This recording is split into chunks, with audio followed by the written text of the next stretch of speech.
Ramayan episode 2 में आपका स्वागत है। एपिसोड 1 में हमने सुना कि ऋषि श्रृंग मुनि जी राजा दशरथ के महल में पुत्र कामेष्ठी यज्ञ करवाते हैं। आइए अब सुनते हैं रामायण का एपिसोड 2। पुत्र कामेष्ठी यज्ञ में अग्निदेव से प्राप्त खीर को खाकर तीनों रानियों को पुत्रों की प्राप्ति होती है। रानी कौशल्या राम को जन्म देती हैं, रानी सुमित्रा लक्ष्मण और शत्रुघ्न को और रानी कैकेयी भरत को जन्म देती हैं।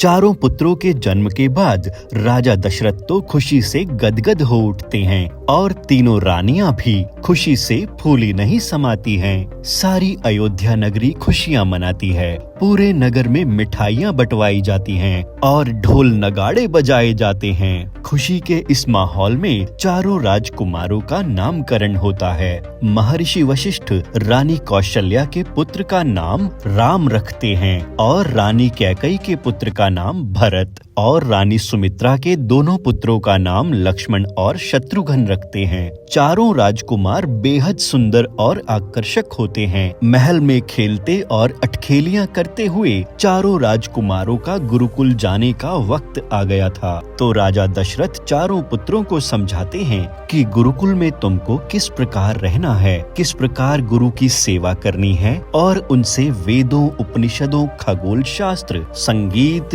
ज्योतिष, गणित, राजनीति और धर्म नीति की शिक्षा प्राप्त करनी है। दिन दिन करके बसंत पंचमी का दिन आ जाता है। इसी दिन चारों राजकुमारों का यज्ञोपवीत संस्कार होता है, जिसमें चारों राजकुमार ब्रह्मचर्य का व्रत धारण करते हैं और अपनी तीनों माताओं से भिक्षा लेकर महर्षि वशिष्ठ के साथ नंगे पांव पैदल ही उनके आश्रम चले जाते हैं और अपनी तीनों माताओं और पिता दशरथ की आंखें नम कर जाते हैं। महर्षि वशिष्ठ के आश्रम में पहुंचकर चारों राजकुमार अन्य विद्यार्थियों के साथ घुल मिल जाते हैं। गुरुकुल में कोई राजकुमार या कोई गरीब नहीं होता, वहाँ तो सभी विद्यार्थी एक समान होते हैं।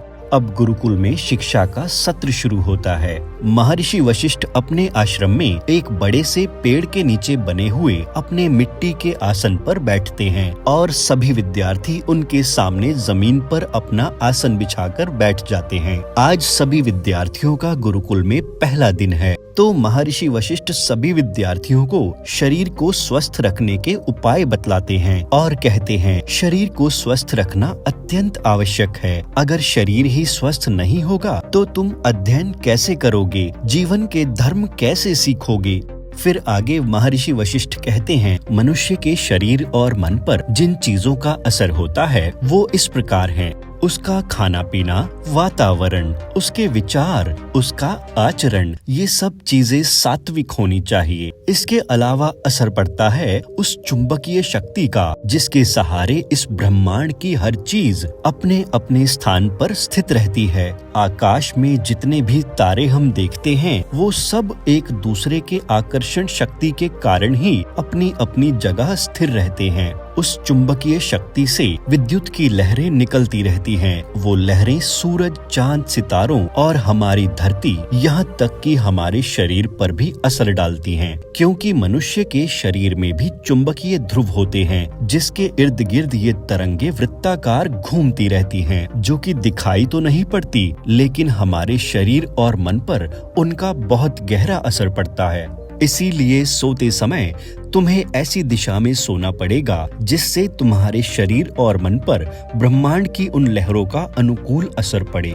इसके बाद महर्षि वशिष्ठ पहले दिन की कक्षा से सभी विद्यार्थियों को छुट्टी दे देते हैं और सभी विद्यार्थी अब गुरु माता के पास आ जाते हैं। गुरु माता ने सभी विद्यार्थियों के लिए बहुत ही स्वादिष्ट भोजन बनाया होता है, तो वे सभी को एक साथ बिठाकर भोजन परोस देती हैं। भोजन करने के बाद सभी विद्यार्थी गुरुकुल में बुहारी लगाते हैं, यानी कि सफाई करते हैं। गुरुकुल में विद्यार्थियों को बाकी सभी विषयों का ज्ञान तो महर्षि वशिष्ठ ही देते हैं, परंतु सामवेद की शिक्षा महर्षि वशिष्ठ जी की पत्नी गुरु माता सिखाती हैं। सामवेद में संगीत की शिक्षा का वर्णन होता है। नमस्कार दोस्तों, ये था रामायण का दूसरा भाग। खाली समय में आप हमारे चैनल में जाकर रामायण का पहला भाग भी सुन सकते हैं। हम बहुत जल्द रामायण का तीसरा भाग ले आएंगे, तो आप हमारे चैनल को सब्सक्राइब जरूर करें और बेल आइकन भी दबा दें ताकि रामायण का अगला एपिसोड आते ही